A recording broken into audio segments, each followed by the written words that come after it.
Whoa, get that mess out of there. Okay. Okay. So, anyway, the movie continues, and Yeah. they call Andy. What did you guys think of that whole stunt with them calling his cell phone? It was pretty emotional, like when he's like picking up Woody and they're like hoping that he'll, take him out and play. It's pretty emotional. Yeah.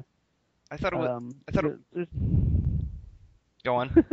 there's so many little touches in it where that just make me really like the movie more. Like when Woody's holding the phone and he hears him speaking and kind of clutches the phone, and I thought that was a really good touch. Oh yeah, like he's trying to like get closer to his voice or Right. whatever.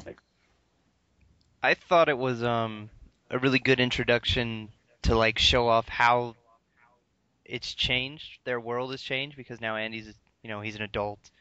almost, and he's got, a cell phone and all this crap in his room that's, you know, and How about him just like shrugging over to the toy box, just like in his rolling chair? yeah, and they're That just, cracked me up. they're tucked away in the toy box, never been touched in 10 years. I don't know how much there is to talk about like before they get to the daycare. Right.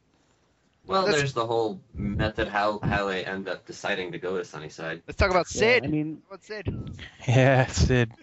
Okay, Sid is the garbage man. If you haven't seen it yet, look for the skull. Hurrah, hurrah. Yeah. right. I got Um, home from the show and I was talking to David and he was like, Sid, and I was like, oh, I was the garbage man. How did I not notice that? So That was, don't be yeah. like, that was fun. Here's one thing that I wanted to bring up before they get to Sunnyside. When Barbie showed up, I was just like, oh God, here we go. And I thought she was just going to be, a tacked on character who I wouldn't care about at all. But she and Ken too ended up being some of my favorite characters in the movie. They were yeah, so funny. they're awesome. Yeah. But in movie two, they were absolutely just tacked on characters. Well, yeah. But they also weren't around for the whole movie. So I didn't mind. Or Barra wasn't around for the whole movie. Dibs on the Corvette. Yeah. Make room for the single fellas. Yeah, but I thought that was really good. But yeah, the whole beginning of the movie was really, to me, it felt like kind of an excuse just to get them to Sunnyside to get the plot moving. I mean, not that it was Exposition, bad, exposition.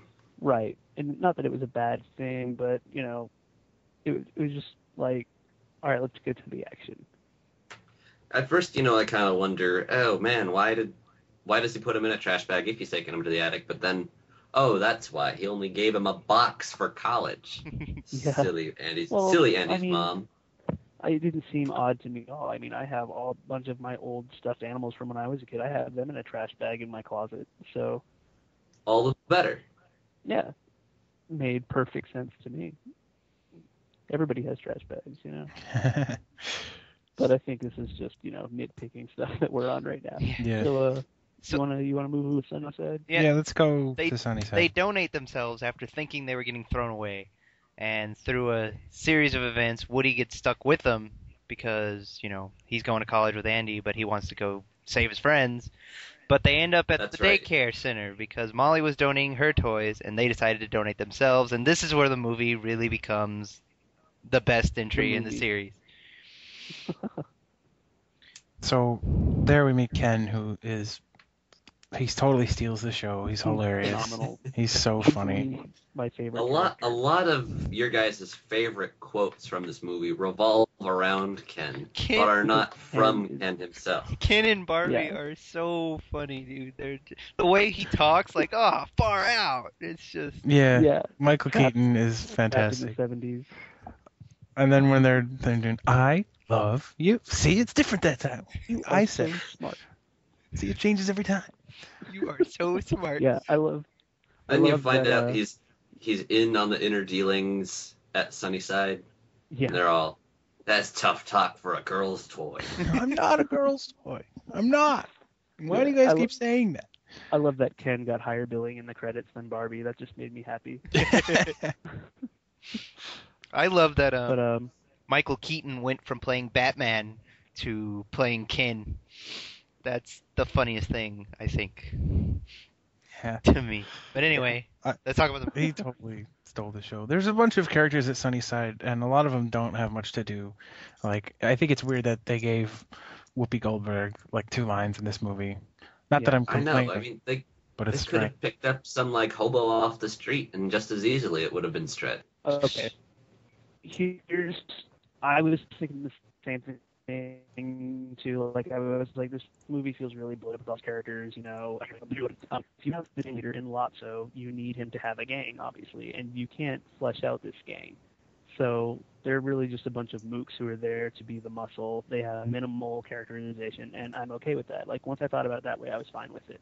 Well, Right. And the same thing with Bonnie's toys is that they only exist to show the audience Bonnie cares about her toys. They don't really need to have too much depth to them. yeah, they're Right. So I kind of accepted it. they're kind of like a parallel to Sunnyside. They're all like nice and well taken care of, and then at Sunnyside, they're all like, "Arr, we're a dictatorship." Well, yeah. Although, really, who wouldn't want to get more out of Mr. Pricklepants? I Well- wanted so much more out of Mr. Pricklepants. I really think- liked all of Bonnie's toys. I thought they were cool. I thought Trixie was adorable, and Buttercup was really funny, and Mr. Yeah. Pricklepants was even funnier. Did not care about Dolly one bit. Dolly was all right. Yeah. She was just the least interesting. Even she was kind of like the leader of Bonnie's toys, but she was Yeah. just the least interesting. You know, I didn't even really care about Peas in a Pod. I cared about the Totoro more than I cared about Peas. Yeah, me too. Me too. Totoro was Everyone admit that you loved spotting the Totoro doll. Here's something I just noticed on my last viewing is when they find out that Woody and Totoro are neighbors, and Woody gets excited, he hugs Totoro, and that's really the only interaction that the main characters have with him. And I think it's kind of a really funny nod that once he finds out they're neighbors, he's the character that he goes to. Yeah, I noticed that. Yeah. My neighbor Totoro. I Yeah. didn't. But let's keep talking about Oh Sunny. my gosh, that is pretty far out. That's a stretch. I thought of it the first. I've only seen the movie once, and I thought of Yeah. it. I don't think it's a stretch at all. I think it was completely intentional. I mean, It also made it nice so that Andy had, some sort of relation to Bonnie, Right. so that it wasn't Yeah. just some random stranger. Well, they established Yeah. like Andy's mom knew her. They established that like they were a family friend, or whatever. So But that was absolutely a good idea. By the way, Yeah. A for Andy, B for Bonnie. Ha! I don't I noticed the less impressive thing. know if Okay, that you was yelled- intentional at all.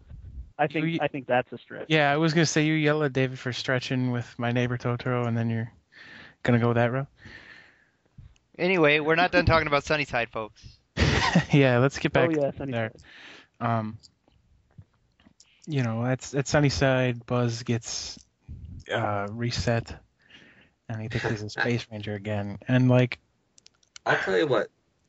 No, keep going. I'll say my. Just keep going, Ricky. well, like I think it really works the way they did it, and it was effective, But I have this problem, like Pixar seems to keep wanting to make Buzz wacky again. Like they don't think he's funny and interesting if he doesn't think he's a space ranger, and Well- I don't really buy into that. I think some of his best lines in Toy Story 2 are when he's just being Buzz, like, in no time you'll be making delicious hot schmoes. Yeah. Or when Bo Peep gives him the kiss and says this is for Woody, and he's like, I don't think it'll mean the same coming from me. Like, I think he's a funny and Yeah. interesting character without having to be all wacky like in the first movie again. See, Buzz kind of did bother me in the third one. I mean, in the first one, obviously, the whole thing is that he doesn't know he's a toy. The second one is he knows he's a toy now, and he's kind of awkward about it. He's not quite sure what to do. Mhm. And in the third one, they just kind of played up that he knows he's a toy. He's made it through that phase where he's not sure what he's doing. But now he, for some reason, uses all this space terminology. And I thought that was kind of strange that he distanced himself from what he thought he was, and then he goes back to, using the same kind of terminology. And I thought that was kind of weird. I don't want to cut you guys off or anything, but we need to end this one right here, and then we're gonna go on to the Okay. next one because it's about to run a little long. So That's All right. fine.